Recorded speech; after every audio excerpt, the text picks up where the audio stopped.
tatay ko.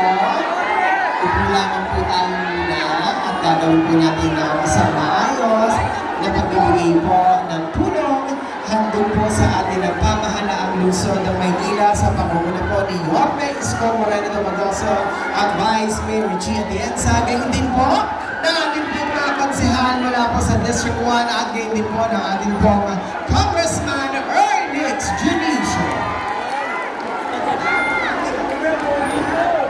Yan, so mga nanay at tatay ko, manatili lamang muna po tayo nakaupo sa ating po mga upuan at gagawin po natin ang isang maayos na pagbibigay po ng tulong handog sa atin ng pamahalaang lungsod ng Maynila at sa ating din po mga kasamahan. Pakiusap lamang po na medyo gently muna po tayo ng po sa harapan. At syempre, tawagin din po natin upang bumate, Councilor Colonel June Ibay! Sa mga kapitbahay namin at salamat po tayo kahit paano nandiyan ang ama natin dito sa lungsod ng Maynila, Mayor Isko Moreno, at laging hindi tayo pinababayaan pag may mga ganitong sakuna. Siyempre kasama din natin ang ating Vice Mayor Richie Atienza. Sa totoo lang po, galing pa po kami sa session at kaya po nagsitakbo pa kami dito. Kasama din namin ang 10 ng team action ng District 1. Konsehal Taga, Konsehal Kuya Ian Bonsai. Mamaya-maya po parating na din si Dr. Alfonso. Nandiyan din ang chairman natin.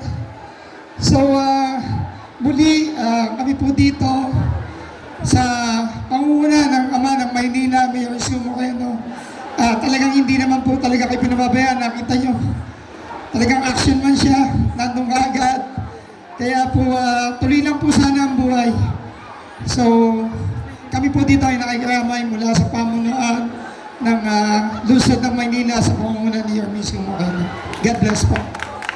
Maraming salamat po, Councilor Colonel June Ibay, at sa mga pagkakataon po ito upang bumati po din sa atin. Palakpakan po natin ang ating minamahal na Vice Alcalde, Vice Mayor Richie Atienza. Pwede po ba lumulong tayo? Kasi gusto ko lang kayo makita dito. Hindi po namin kayo makita. Magandang hapon sa inyo. Alam ko, hindi maganda ang pakiramdam ngayong araw. Nakita namin kung anong pinagdaanan niyo kahapon. Dahil habang kayo po ay nasusunugan, si Yorme nandun sa footbridge. Ako naman po umiikot dito para siguraduhin na maayos yung evacuation sites niyo kasama si J. De La Fuente.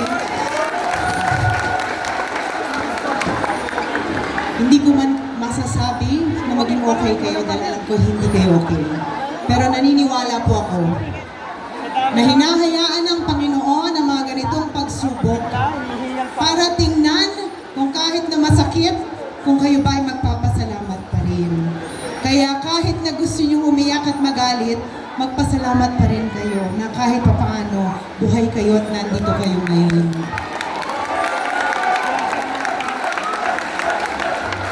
Kung nawala man ang lahat ng meron kayo ng isang iglap, naniniwala ako, kayang-kayang ibalik ng Panginoon ng 10 beses ang lahat ng nawala sa inyo.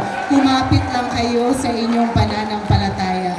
At kung meron bang isang bagay na maganda tayong nakita sa pangyayaring ito, makikita nyo na buhay ang gobyerno sa Maynila at nandito ang buong gobyerno para siguraduhin na maramdaman nyo na hindi kayo nag-iisa. Kaya pasalamatan natin ang ating napakagaling na alkalde na si Yorme Isko Moreno Domagoso na mabilis na tumulong at gumawa ng paraan para maapula ang sunog na nangyari kahapon. Nevertheless, nandito po kaming lahat kasama po ng Manila Social Welfare Development na siya namang sasama sa inyo dito 24/7 para makasiguro na makakakain kayo at maaalagaan kayo. At marami tayong kaibigan na kahit pa paano tumutulong galing pa sa iba't ibang lungsod. Kaya lagi niyong tatandaan, pag naiiyak kayo sa madaling araw, magdasal kayo at magpasalamat kayo na buhay pa rin kayo at mahal na mahal na mahal na mahal po namin kayong lahat. Kapit lang ha. Maraming salamat po, Vice Mayor Chi Atienza. At sa mga pagkakataon po ito, ibibigay ko naman sa inyo ang ating ama ng lungsod ng Maynila. Palakpakan po natin, Yorme Isko Moreno Domados.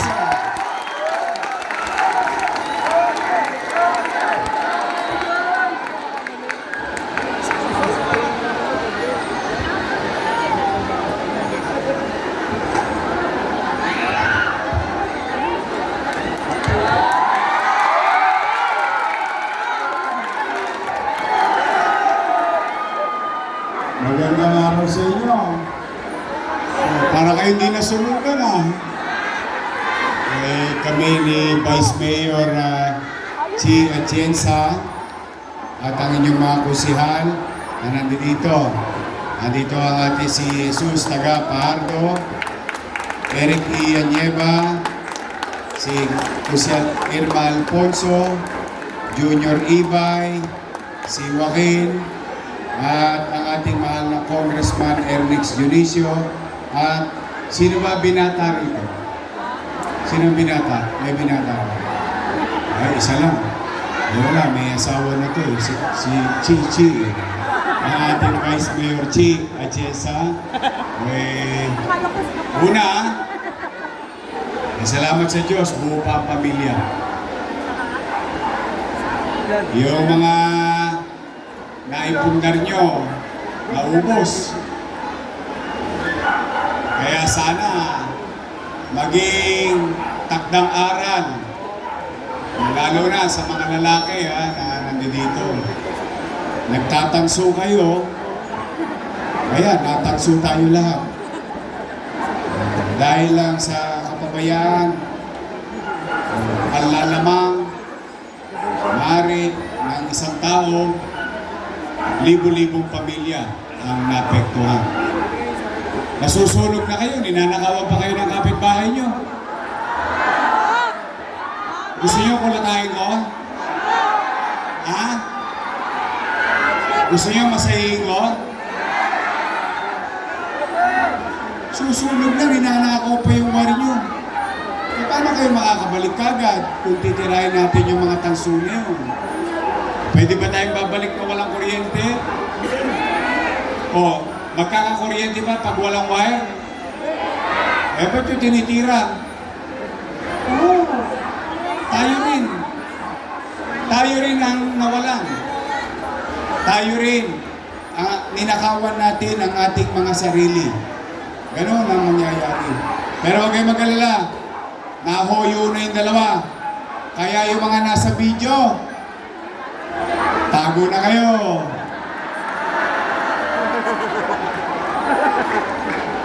Sige. Tingnan natin ito yung mga nanay, mga tatay. Gusto nyo bang ikulong ko yung mga nagnakaw ng wire sa inyo? Taas ang kamay ng gusto. Di ba ang sarap ko niya, Tam? Hindi, totoo lang. Ang hirap na nga ng buhay natin. Di ba? Hindi nga natin alam kung kailan tayo makaka-recover. Yung pagbalik lang na maging maayos tayo, may kuryente ulit, kahit pa paano may electric pan si Bunso, yung nanay ko, yung tatay ko, may edad na. Yun ang kailangan nyo isipin mga kabataan Hindi piyesta pag may sunog. Kaya sana maging aral yan. Pero salamat sa Diyos, at least buhay tayong lahat. Tama ba? Parang gusto nyo ulit makakita ng helicopter Ang sosyal ninyo, ang bombero ninyo, helicopter.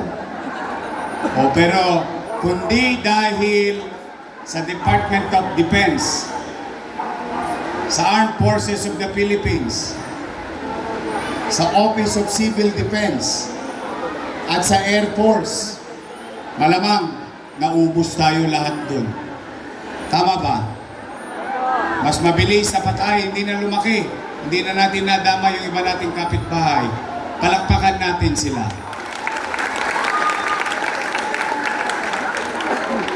At maraming salamat sa Bureau of Fire, sa mga fire volunteers, sa mga medic na umaten. Palakpakan natin sila. doon man lang sa palakpak natin, may pakita natin yung pasasalamat natin sa effort nila. Sa lahat ng tumulong, palakpakan natin sila. O ngayon, merong hinanda ang national government. Nakita nyo to. Sa DSWD yan. Galing sa kanila yan. Yung karton, chicha. Yung box na plastic, paglulutuan ng chichichay natin. Meron kayong kaldero, huwag nyo ng aluminum yung ano ha. Hindi talaga kayo makakalusot sa akin eh. Pare-parehas naman tayo ng buhay ng araw eh. O, meron kayong kaldero, kawali, pinggan, baso, kutsara, tinidor. Handog ng DSWD sa akin. Model siguro. Oh. Magkano kilo aluminum ngayon?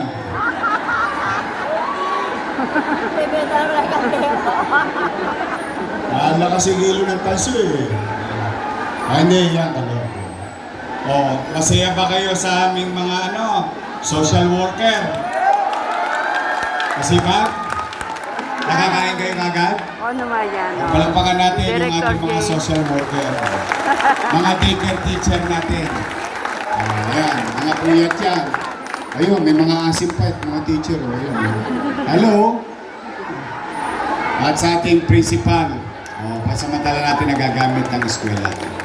Ayan ang mga tumulong. Kasi hindi ko naman kakayanin mag-isa. Kaya ko naman yung binabanggit, sa ganitong paraan man lamang, maibigay ko rin yung kredito sa kanila.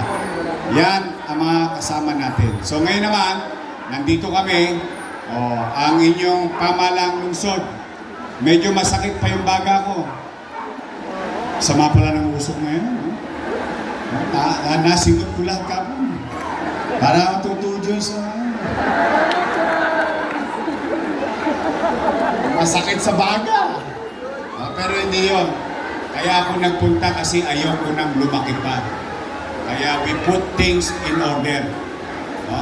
So anyway, sana sa ating mga kapolisyahan, palakpakan din natin dahil nahuli ang mga talonges. At huhulihin pa. Lipat na kayo. Pag nandun kayo sa video, ay, ng mga nasa bubong, may dala pang flies eh, no? Kakasunog na eh. Sunugin ko kaya kaluluwa nyo. Anyway, magbago na kayo. But anyway, nandito kami ng inyong pamalang lungsod. 865 families. Para makabili kagad kayo ng 2x2. Gusto niyo ba bumili ng 2x2? Follow niyo sa tulungan ha. Yero. Plywood. Gamit. Panty. Bra. Wala na lahat eh, no? Kompleto na. Sunod na. Hindi. Pinasasaya ko lang kayo. Pero sa totoo, yun naman talaga ang totoo. Naubos lahat. Bawat isang pamilya tatanggap ng galing sa siyudad ng Maynila, 15,000 pesos. Okay? Mag-iingat kayo. Mahal namin kayo. Ulitin ko ha. Ulitin ko. Di bali tayong mahirap. Huwag tayong maging dugyo. Di bali tayong mahirap. Hindi natin kailangan maging magulong komunidad. May karapatan ang bawat tao mamuhay ng panatag at malinis. Araw-araw ko na lang nililinis yung lugar nyo. Kung po pwede ba, huwag na kayong nagtatapon sa gitna ng island. Pwede ba? Doon na lang sa bangketa. Tapos darating yung truck. Pwede? Kasi dumaan na naman ako kanina. Ang dami na namang Sharon Cuneta sa island. Balutin mo. Mga pinagbalutan ninyo na suman. Ando doon na naman. di ilagay nyo na lang sa kanan. Kasi pag nasa kanan ng basura, dadaan ng truck, hindi ko maabala yung mga dumadaan sa atin. Okay? Kasi gusto ko maging tahimik yung lugar nyo. Gusto ko maging malinis yung lugar nyo. Kahit na mahirap tayo, gusto ko malinis yung lugar ninyo. Maaliwalas para sa inyo, hindi para sa akin. Kaya tulungan nyo kami. Itong ginagawa namin para sa ating komunidad. So muli, may awa ang Diyos. Kayo mawawala ng pag-asa, ha? Makakaraos din tayo. Makakatawi din tayo. Naniniwala ba kayong habang buhay may? Habang buhay may? Ano sa pare? Pag-asa. Totoo naman. Lagi may awa ang Diyos. I love you. Yung mga lolo't lola ko, nanay tatay ko, senior citizen, taas ang kamay. Oh, malapit na. Malapit na yung gatas nyo. Tatapusin ko na yun. Oh, mag-iingat kayo, ha? Oh, sabay-sabay tayo. Manila! God first. Thank you. Todo Magoso at muli po, gayon din po sa ating pong mga kasamahan, manatili lamang po tayo nakaupo sa ating pong mga upuan at gagawin po natin ang isang maayos na pagbibigay ng tulong handog po sa atin ang pamahalaang lungsod ng Maynila. Maraming salamat din po. Palakpakan din po natin Vice Mayor G. Atienza. Gayon din po ng ating pong mga konsehal sa mga kaupay. At gayon din po sa ating pong minamahal na principal na Vicente Elementary School. Maraming salamat po. Muli po ang paalala sa lahat po ng ating pong mga kasamahan. Manatili namin po nakaupo sa inyong pong mga upuan at hayaan po natin ang ating pong mga konsehal. Ang ating pong mga staff ang siyang nagbibigay ng tulong at upang maging maayos po ang mga.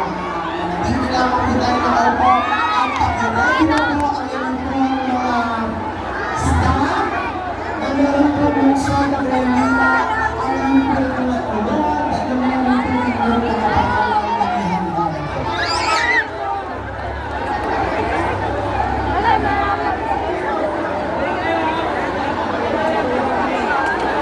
At pagkatapos po ninyong makuha ang tulong hanggang po ng pamahalaang lungsod, manatili pa rin po kayo nakaupo kasi po hindi distribute naman po natin.